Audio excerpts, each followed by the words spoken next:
I'm Martin Tyler, and you're listening to Harry Symeou.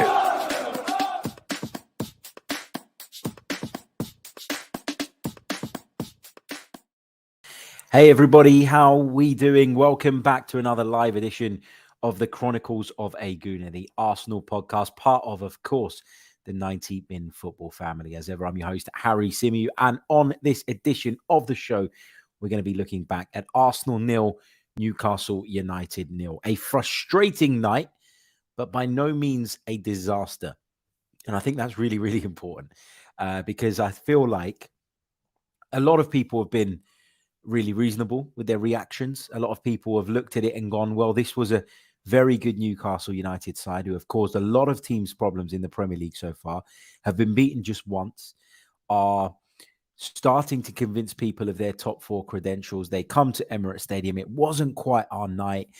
The game was very stop and start. It was a real dogged performance from our opponents, and we just didn't have enough to get over the line, but we didn't lose it. And that is the most important thing here, because you're not going to win every game. Arsenal have won 14 of their 17 Premier League games so far. And if I'd have told any of you at the start of the season that we'd be in this position at this point, I'm sure most of you would have laughed me out of the chat box. So, you know, you got to be understanding of the fact that these results will happen from time to time, that Arsenal can't win every single football match that they compete in, not in a division as tough as this one. And, you know, we all know that the squad is a little bit short in certain areas, and we'll come on to discuss that a little bit later. You know, Mikel Arteta probably a little bit reluctant actually to turn to his substitutes bench in order to try and change the game. But we'll get into all of that a little bit later on, as I say. Lots of you in the live chat with us at the moment. Big hellos to Daniel, to Afsar, to Nav, to Peeny Ween, to Kelvin, to Des, to Zebic, to C. Double HS fans, who says, greetings from Texas, Harry. Sad to see you leave YouTube. We're not leaving YouTube. I don't know why everybody's got this opinion or this, you know, got this idea from. We're not leaving YouTube. The amount of content that you get on YouTube and in podcast format is not changing.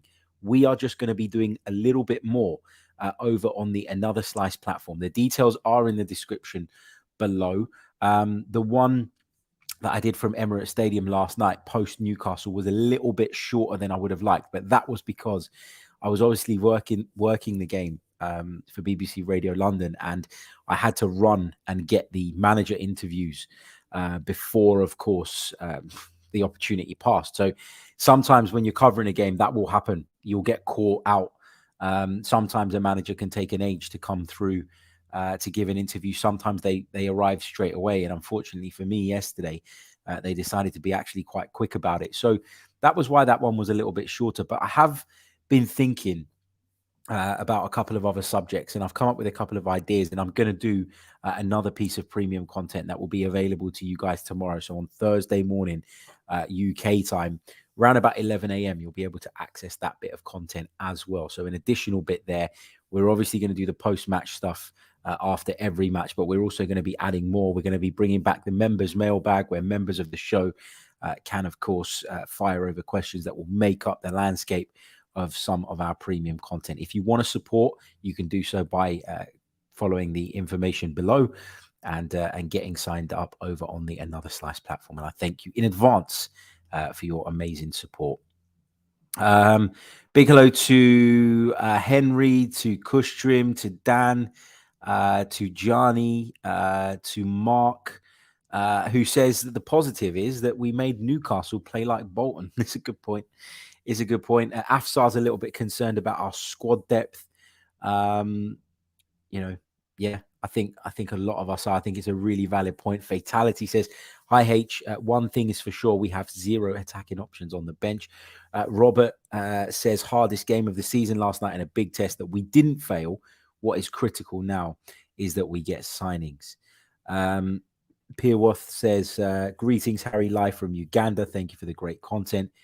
Yuhaizam, have I said that right? Says hello, all Gooners. Yeah, look, great to see so many of you in the chat. I'm not going to go through every single one, otherwise we won't do anything else. But I wanted to just apologize for the delay as well in getting this post-match podcast out. I promised that they'll be with you in the mornings, and unfortunately, the train strikes in London had me all over the shop this morning. I mean, I knew they were coming. I knew that they were coming. So really, I probably should have been better prepared. But I got in an Uber to go to work this morning, to come here, to come to the 90-Min studio where I still am. That's how much of a crazy day it's been. And yeah, the rail strikes have just messed everything up. I tried to get in a cab to go to the closest tube station, which is normally a 15-minute drive. And I ended up sitting in the back of that car for about an hour. Then I got to a station where I was changing trains. And that was all messed up as well. Those trains were supposedly running, but obviously they weren't running on time. It has been an absolute shit show today.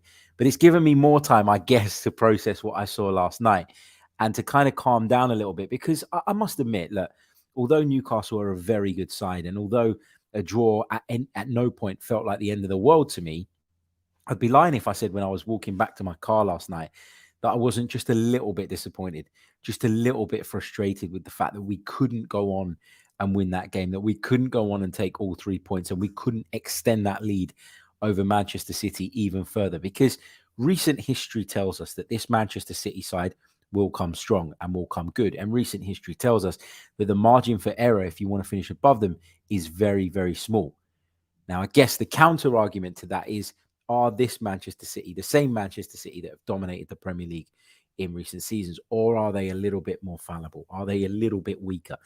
And the answer is, at this moment in time, we don't really know. But I think watching Mikel Arteta on the sidelines, watching him get visibly frustrated, made me feel as though he felt it was a big opportunity missed.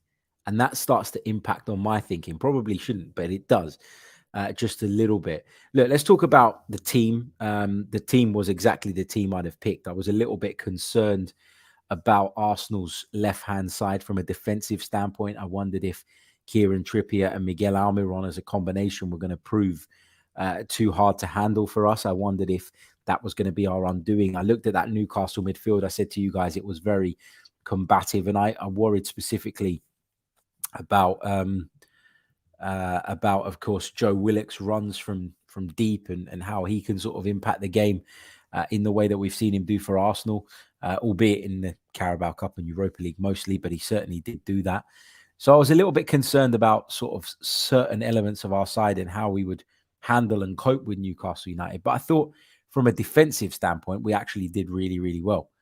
Zinchenko was obviously going to drift into those infield areas. He was obviously going to tuck in alongside Thomas Partey and play that inverted fullback role that he's done so well for Arsenal since arriving. There wasn't really a specific plan to deal with Miguel Almiron, despite how good he's been in the Premier League this season. I think 9 goals to date. Mikel Arteta decided that Arsenal were going to play their game. And I guess that's a good thing. Bukayo Saka up against Dan Burn on the other side was something that I was kind of rubbing my hands together at the prospect of. I felt like Saka could really get the better of him, and he did get the better of him on a few occasions, but it probably wasn't often enough for me. And I think Newcastle deserve a lot of credit for the way they doubled up on both of our wingers, because by his very high standards, not only was Saka a little bit uninvolved or less involved than we'd like him to be, I think you could say the same for Gabriel Martinelli on the other side as well. So that was a problem. The midfield was very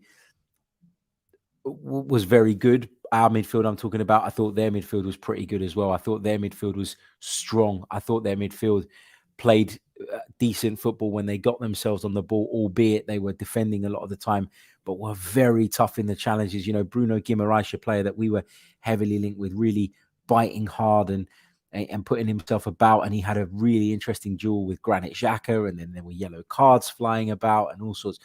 I thought it was a fiercely contested game. I really did. And, you kind of want to see that in football, but you also want to see the game refereed, fairly and perhaps more than fairly. You want to see, no, not more than fairly, but perhaps equally as important as it being refereed fairly is having a referee that's strong enough to deal with a match like that. And I don't think that Andy Madley was. I think he was poor from the off. I think he reached for his pocket way too soon, and he created a rod for his own back, and then he had to dish out yellow cards after pretty much every foul for a period in the game. Every time there was then a follow-up foul, everybody would be gathered around the referee, both sets of players, trying to get their opponent booked, because Andy Madley had shown that his tolerance level was very low. And then he then had to, of course, be consistent in the way that he dished out the cards off the back of that. And I don't think that helped the game, because it caused the game to be bitty. It caused the game to constantly be disrupted. It caused the game to constantly be stop and start. And that suited Newcastle, who were obviously content with the point, who had come there quite happy to leave with something, and quite happy to leave with just having given a good account of themselves. Now, the shithousery that we saw from Newcastle, the assistant coach throwing the ball away when Arsenal wanted to take a quick throw as Bukayo Saka approached it. Jamal Lascelles, I think it was, the Newcastle captain, Newcastle substitute, I should say, stepping in front of Thomas Partey when he was warming up to prevent him taking a quick throw into the penalty area. All of that shithousery is fine by me, as long as the referee deals with it, and as long as the referee makes it clear that there will be punishment and there will be consequences for that. But instead, we had an incredibly weak referee, and all the talk post-match is about Mikel Arteta's conduct, because he appealed for a penalty kick against the rival in the 92nd, 93rd minute, quite strongly. The talk should be about how bad Andy Madley was. The talk should be about how the Premier League, the PGMOL, the people responsible for the referees, appointed someone who just wasn't up to the task of handling a game in an atmosphere like that. Now, do I think that the handball was a stonewall penalty? I understand why there were such strong appeals at the time. I appealed like mad at the time, even though I was working and was supposed to be neutral. I just lost it. It happens. That's why I shouldn't put me on Arsenal games. No, I'm joking. I love doing them. But the appeals were very strong within the stadium, and absolutely should be, because you're trying to gain that smallest advantage.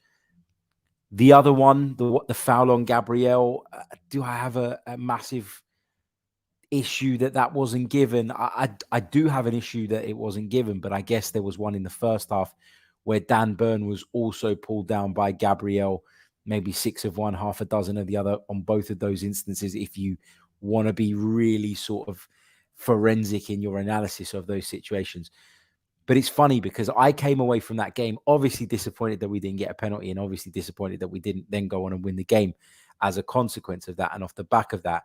But actually, I was more pissed off with the way the referee just was so out of his depth, and that was so clear for everybody to see. Why couldn't we break Newcastle United down? We certainly played enough passes in between the lines. We certainly were positive at every opportunity. We certainly gave it a good go. We certainly moved the ball quickly, sharply, and concisely at certain points, which is what you want from the team. It's what you ask of the team. But I think we just came up against a really good defensive unit. And I think a couple of our players on an individual level just weren't quite at their brilliant best. And that's not to slate them or criticize them. They've been performing at an incredible level so far this season. You're not going to get that every single week. But I think the big issue for Arsenal, and the big takeaway for me from that game, is, we need reinforcements. And it's not because we didn't score. This was the first time that we'd been stopped scoring in the Premier League this season. So I'm not sitting there going, oh my God, we can't score goals. We've got a goal problem. We've got major issues, and the team needs major surgery. No, I'm not saying that at all. What I am saying is that when it was very tight and it was late on in the game, Mikel Arteta, in my opinion, appeared reluctant to turn to his bench. He appeared reluctant to go, yeah, you know what? You could potentially come on and change the game for me. I'll throw you on. Instead, I think he worried that some of the options he had were going to come on and weaken the team. And that shows you that the manager doesn't have all of the tools that he would like at his disposal. He said in his post-match press conference, when I was sitting in after the game, that we can't afford to waste transfer windows. A squad in this shape in this size, as it is currently in its current form, cannot afford to waste transfer windows. And I think he's absolutely spot on with that. If we want to continue progressing, we have to continue investing. If we want to continue investing, we have to continue identifying the right players for that to be sustainable over a period of time. And so far, so good. We've been able to do that. We've been able to bring in top quality players. Last January was a big disappointment for a lot of people, and a lot of people put our eventual capitulation and our eventual falling off in the race for the top four down to that. I still believe that the club were right not to panic buy at that point, because I think if they did, that would have reduced our ability to go out and get the players that we ended up getting in the summer that have made the world of difference and taken us up to that next level. But, when you look at it this time, we've got a really good opportunity to forget the title talk for a minute. Okay, let's park that for a minute, because it is really early. Yeah, we'd all like to talk about it. I fell into the trap on New Year's Eve of believing, of starting to say to myself that actually, you know what, there's a chance here. But that's your emotions, that's your feelings as a fan kind of taking over.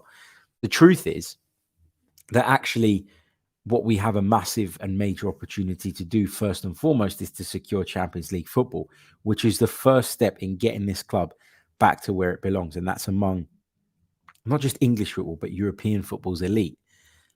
We need to secure Champions League football. And I'm not saying that we're not going to with this current squad, but my God, how much would we bolster those chances if we could then go out in January and bring in players that are going to enhance the group and help the squad.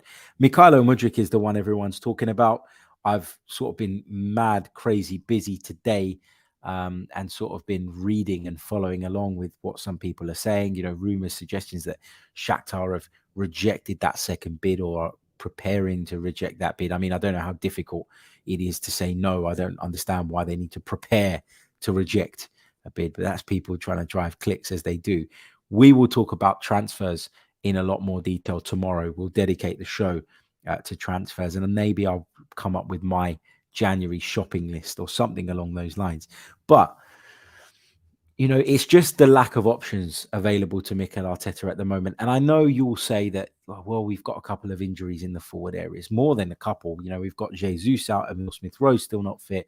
And of course, Reiss Nelson is out. But let's say that Reiss Nelson was available. Would he have changed the game? Would you have looked at him last night and gone, you're a game changer? Probably not.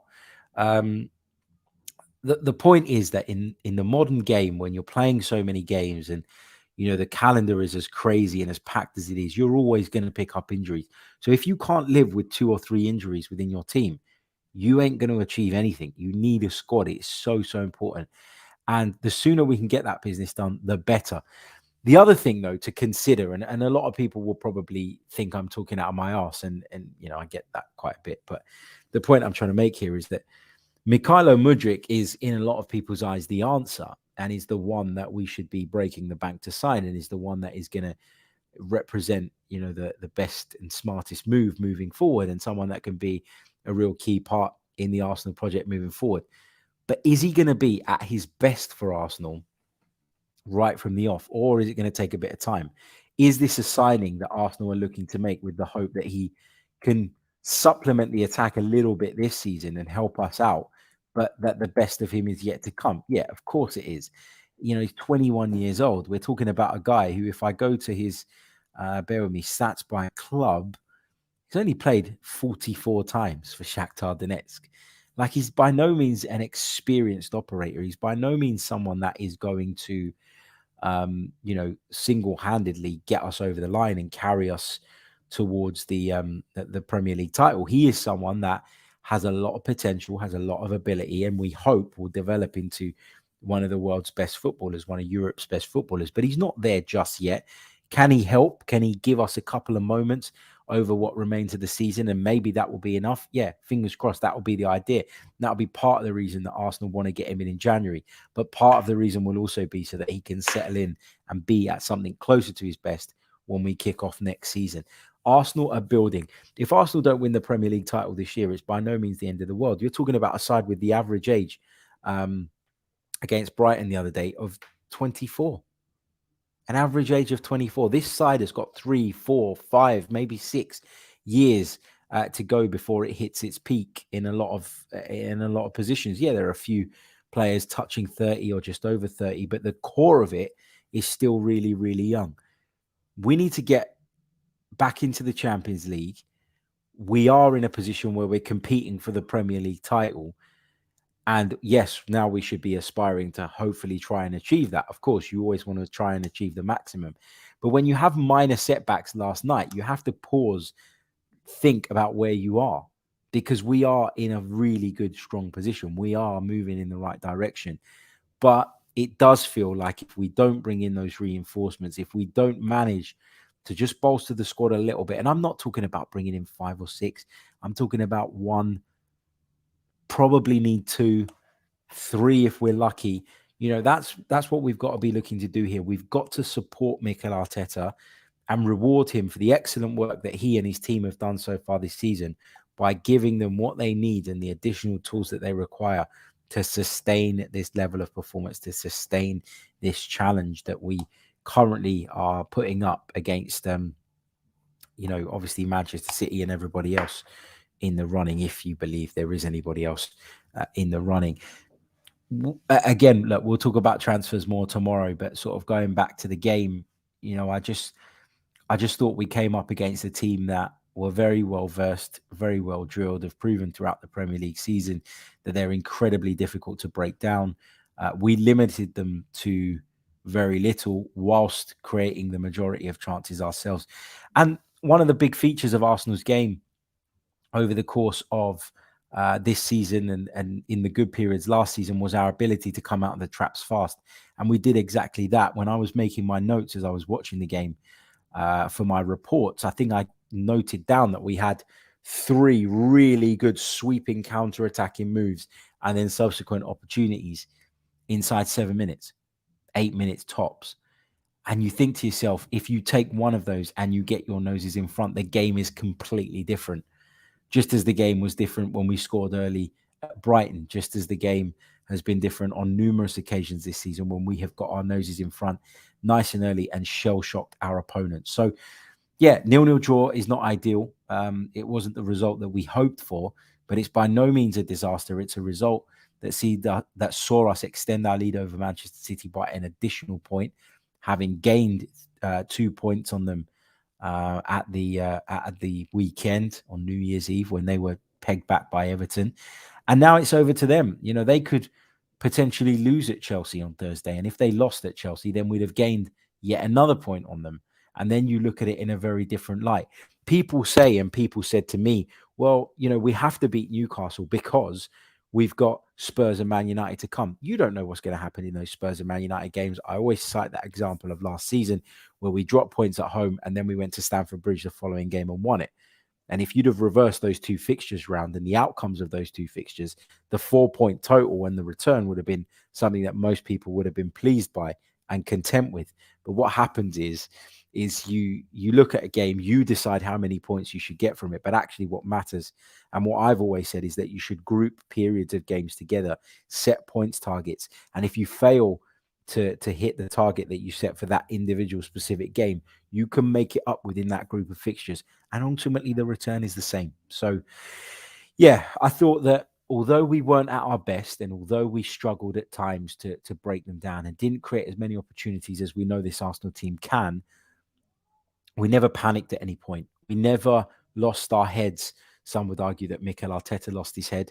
But we never lost our heads as a team. We never overcommitted. We never went gung-ho. We knew that we were in a position to be able to take a point and actually be okay with that because of what had happened in recent rounds of fixtures and because of how good and impeccable our record had been up to this point. And I think Arsenal showed some maturity in the way that they kept pushing and continued to try and find the breakthrough, but without being the naive, really sort of kamikaze team that we've seen them be in the past when they've been chasing 3 points. So signs of encouragement for me more than negatives. And I think that is something that people should get on board with as well. I think that, yes, the one thing that I take away from the game is that Mikel Arteta probably doesn't trust in some of those players on the fringes as much as we do. But sorry, he doesn't trust them, and yeah, we don't trust them either.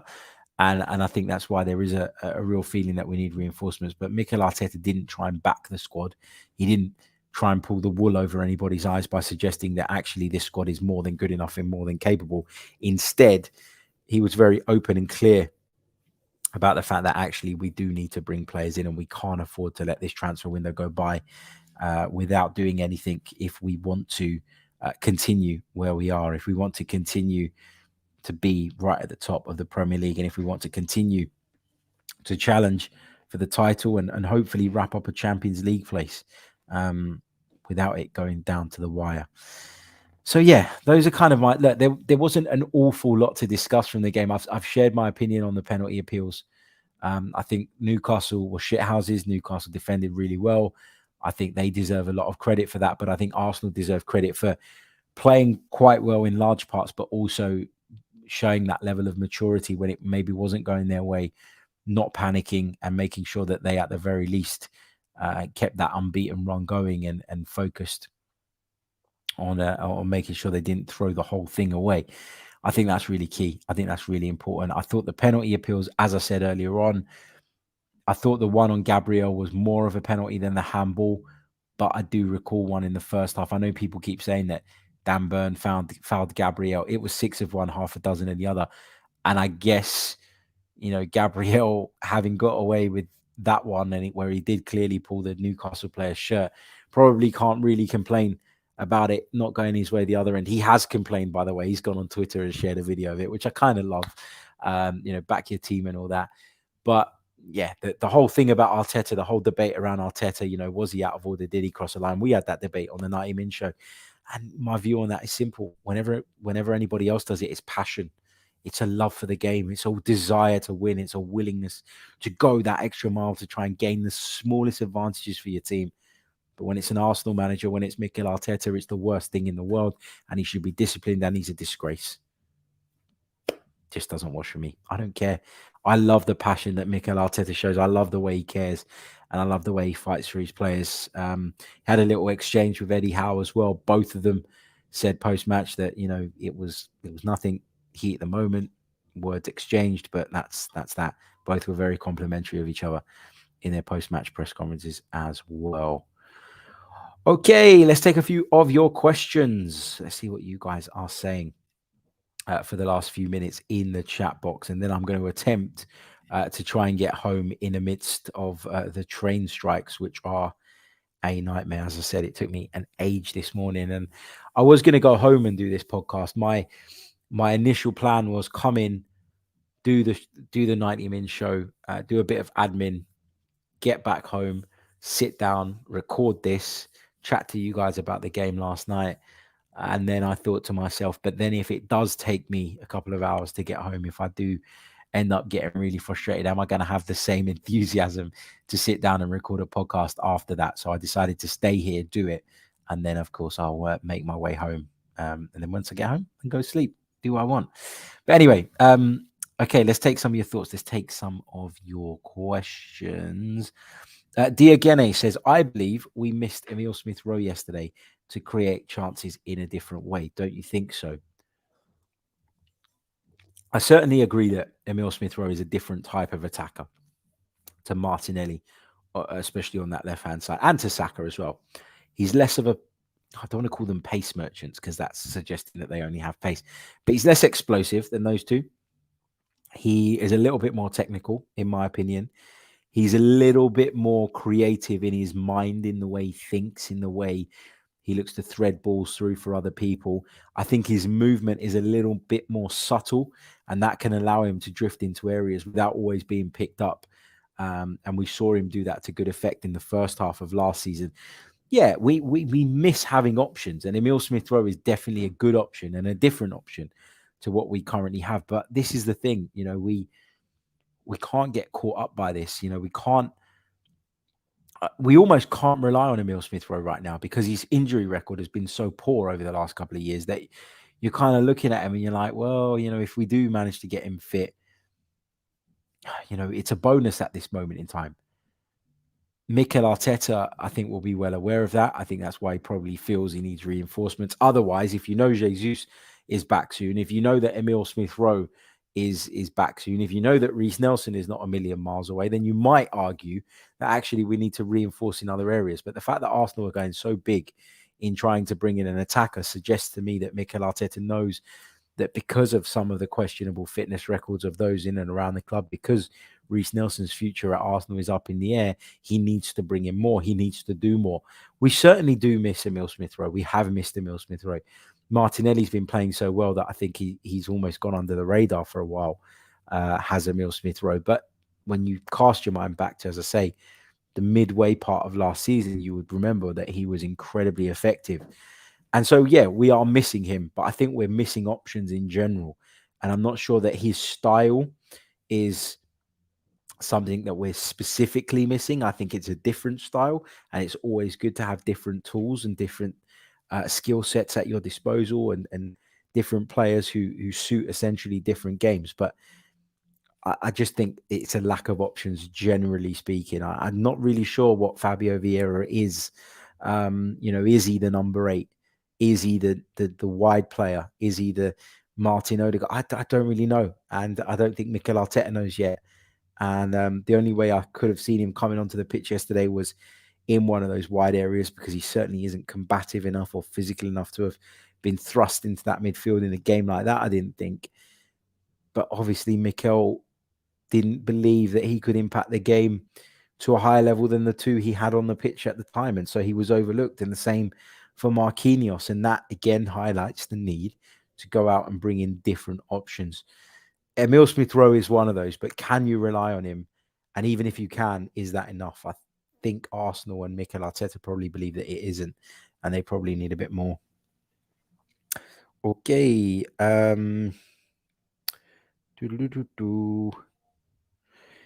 David Luma says, how come, sort of sticking with the conversation on Fabio Vieira, how come Fabio is not getting much game time when we paid a pretty penny for him?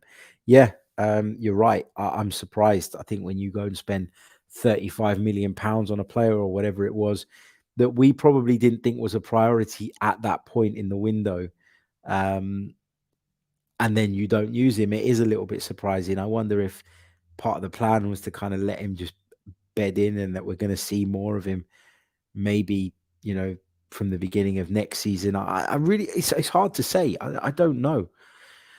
I really don't know. But yeah, it doesn't make a lot of sense unless he's come and Arsenal, Mikel Arteta haven't been as impressed with him as maybe the scouting videos kind of showed them. I don't know. Ayan says, I would have been more okay if it were at St. James's Park, but can't stomach that draw at our home. Do you think Vieira's attacking prowess would outweigh the possible defensive frailties? No,